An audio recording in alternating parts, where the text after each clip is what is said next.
Akkam jirtu abdiidhaa miiltota kirraa chaanaalii keenya subscribe gochuu hin dagatina. Suur-sagaleen as gubbaarratti gadhiifama akka yeroon isin bukkee ga'uufis mallattoo notification tuquun ol jechuu hin dagatina. Kan wajjiniin ilaallu text editor filachuu isa jedhudha. Text editor akkamittiin filanna isa jedhu muraasa wajjiniin ilaalla jechuudha. Text editor fi word processing software ni gargaridha. Text editor warreen nuun jennu warreen akka fakkeenyaa fi Windows irratti text notepad text edit dha maakii faarratti immoo warreen akka kanaaf jechuudha. Warreen immoo third party ta'an jiru fakkeenyaa fi Sublime jira, Atom jira, wantoota hedduutu jira text editor isaan keessaa akka fakkeenyaatti kan jalqaba irratti argaa jirtan kuni notepad dha. Notepad irratti barreessuudhaaf naataa yoo jettanii notepad filachuu dandeessu jechuudha.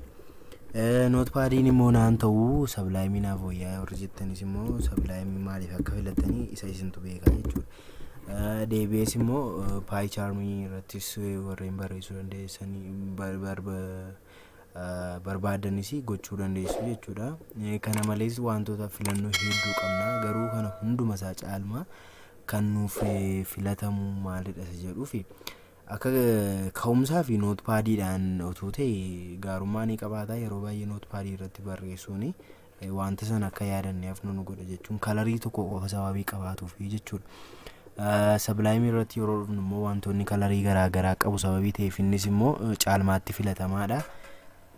Kanaaf iyyuu akkuma tokkotti ilaaltanii text editor na baase jettanii filachuu ni dandeessu jechuudha. Kanadha garuu wanti isin hubachuu qabdanii word processing software dha fi text editor gargaridha. Word processing software warreen nuun jennu warreen akka WPS faa kana Microsoft Office Word faa kana warreen kana irratti gonkumaa hin barreessina. Text editor dha fi WPS yookaan word processing software gargar baastanii beekuu qabdu jechuudha. Kanaaf akkaataa kutaa itti aanuun wal argina.